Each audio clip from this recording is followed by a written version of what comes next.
તો પાટણના Santalpur national highway પર હિટ એન્ડ રનની ઘટના બની। અકસ્માતમાં બાઇક સવાર બે યુવકોના ઘટના સ્થળ પર જ મોત થઈ ગયા। અજાણ્યો વાહન ચાલક બાઇકને ટક્કર મારી ફરાર થઈ ગયો। બંને યુવક સાંતલપુરના દાત્રાણા ગામના રહેવાસી હોવાનું સામે આવ્યું છે। મૃતદેહને પીએમથી સાંતલપુર હોસ્પિટલ ખસેડવામાં આવ્યા છે। તો સ્થાનિક પોલીસે ઘટના સ્થળ પર પહોંચી આગળની તપાસ છે તે હાથ ધરી છે। તો અકસ્માતની આ ઘટના જેમાં બે યુવાનના મોત થયા હોવાનું સામે આવ્યું છે। આ મૃતકો દાત્રાણા ગામના હોવાનું સામે આવ્યું છે। સાંતલપુર નેશનલ હાઈવે પરની આ ઘટના છે જ્યાં હિટ એન્ડ રનની ઘટનામાં બે લોકોના મોત થઈ ગયા હોવાનું સામે આવ્યું છે। બાઇક પર સવાર જે બે લોકો હતા તેમના મોત થઈ ગયા છે। વાત કરીએ દિલ્હીની જ્યાં 10 નવેમ્બરે અચાનક ભયાનક બ્લાસ્ટના વધુ એક સીસીટીવી સામે આવ્યા છે। લાલ કિલ્લાની બહાર થયેલા વિસ્ફોટના ક્લોઝ સીસીટીવી ફૂટેજ સામે આવ્યા છે। આ સીસીટીવીમાં જોઈ શકાય છે કે અનેક વાહનોના ચીથડા ઉડી ગયા છે। બ્લાસ્ટ બાદ આસપાસના વાહનો પણ તેની ચપેટમાં આવી ગયા તેવું જોવા મળી રહ્યું છે। વધુ એક સીસીટીવી ફૂટેજ સામે આવ્યા છે। આપ સીસીટીવીમાં જોઈ શકો છો કે વાહનોની અહીં કતારો જોવા મળી રહી છે। ટ્રાફિક જામ જેવા દ્રશ્યો છે અને તેની વચ્ચે કારમાં બ્લાસ્ટ થાય છે અને આસપાસની જે ગાડીઓ છે ત્યાં ક્યાંક ચીથડા ઉડી ગયા હોય તે પ્રકારનું આ દ્રશ્યો જોઈ શકાય છે। આ ક્લોઝ સીસીટીવી ફૂટેજમાં આપ જોઈ શકો છો આસપાસ અનેક વાહનો જોવા મળી રહ્યા છે।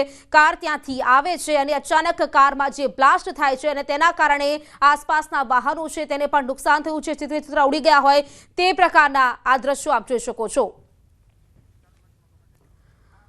દિલ્હી બ્લાસ્ટના આ ક્લોઝ સીસીટીવી ફૂટેજ કાર આવતી નજરે પડી રહી છે। આસપાસ અનેકો વાહન જોવા મળી રહ્યા છે અને અચાનક કારમાં બ્લાસ્ટ થાય છે અને આસપાસના વાહનો ન જાણે ચીથડા ઉડી ગયા હોય તે પ્રકારે અહીં દ્રશ્યો જોવા મળી રહ્યા છે। સીસીટીવી ફૂટેજ વધુ એક સામે આવે છે। આ ક્લોઝ સીસીટીવી ફૂટેજ લોકો પણ આસપાસ છે વાહનો જે પ્રકારે જોવા મળી રહ્યા છે। અચાનક આ i20 કાર આવે છે અને અચાનક તેમાં બ્લાસ્ટ થાય છે અને બ્લાસ્ટ થતાં જ આસપાસ ક્યાં જે વાહનો તેઓ પણ ચીથડા ઉડી ગયા હોય તે જોવા મળી રહ્યું છે। દિલ્હી હુમલાની ઇનસાઇડ સ્ટોરીની વાત કરીએ તો ફિદાયન હુમલાનું કનેક્શન જૈશ સાથે જોડાયું છે।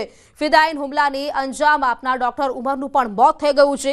i20 કાર ડોક્ટર ઉમર જ ચલાવી રહ્યો હતો। 10 નવેમ્બરે સવારે ફરીદાબાદથી નીકળ્યો હતો આ ડોક્ટર। 18 ઓક્ટોબરે ષડયંત્રની કડીઓ મળવાની શરૂઆત થઈ। પોસ્ટરમાં જમ્મુ કાશ્મીર પોલીસને ધમકી આપવામાં આવી અને 19 ઓક્ટોબરે અજાણ્યા લોકો સામે બાદમાં ફરિયાદ દાખલ થઈ હતી। તો સીસીટીવીથી 3 લોકોની ઓળખ થઈ। કેટલાક યુવકોની પૂછપરછ કરવામાં આવી। મૌલવીના ઇશારે પોસ્ટર લગાવ્યાનો ખુલાસો થયો જેમાં મૌલવીએ યુવકોને પૈસા આપીને પોસ્ટર લગાવ્યા હતા। મૌલવી ઇરફાન શોપિયાનો રહેવાસી પાકિસ્તાનમાં બેઠેલા આતંકીઓના સંપર્કમાં હતો। આ મૌલવી આતંકીઓને હથિયાર અને ટ્રેનિંગ આપતો હતો। આ મૌલવી થકી ડોક્ટર આદિલ સુધી પહોંચી પોલીસ। ડોક્ટર આદિલ થકી ડોક્ટર મુઝમ્મિલ સુધી પહોંચી અને ડોક્ટર મુઝમ્મિલની તપાસમાં ફરીદાબાદ સુધી પહોંચી પોલીસ। ફરીદાબાદથી 2900 કિલો વિસ્ફોટક મળી આવ્યું। મુઝમ્મિલ બાદ તેની ગર્લફ્રેન્ડ સુધી પોલીસ પહોંચી અને મુઝમ્મિલ થકી હાજી ઇશ્તિયાક સુધી પોલીસ પહોંચી।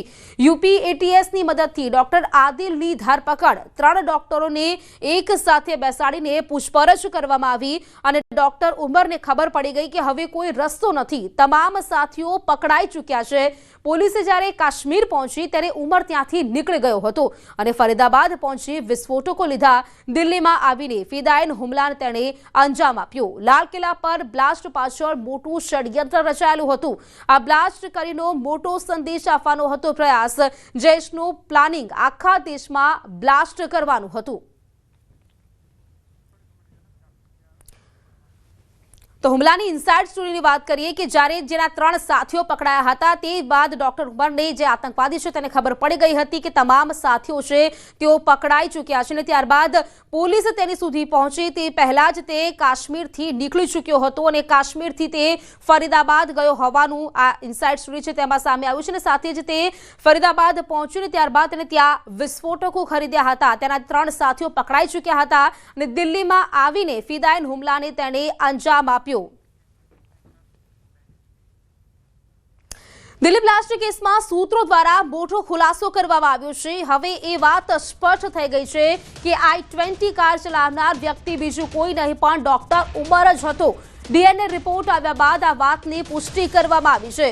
તપાસ એજન્સીઓએ ડોક્ટર ઉમરની માતાના ડીએનએનું મેચિંગ i20 કારમાંથી મળેલા હાડકાં અને દાંતના ડીએનએ નમૂનાઓ સાથે કર્યું હતું. પોલીસ સૂત્રોના જણાવ્યા અનુસાર ડોક્ટર ઉમરની માતાના ડીએનએ i20 કારમાંથી મળેલા હાડકાં અને દાંતના ડીએનએ સાથે મેચ થયા હતા. વધુમાં દિલ્હી કાર બ્લાસ્ટની ઘટના પહેલા ઉમર નબી ફૈઝ ઇલાહી મસ્જિદમાં રોકાયો હતો.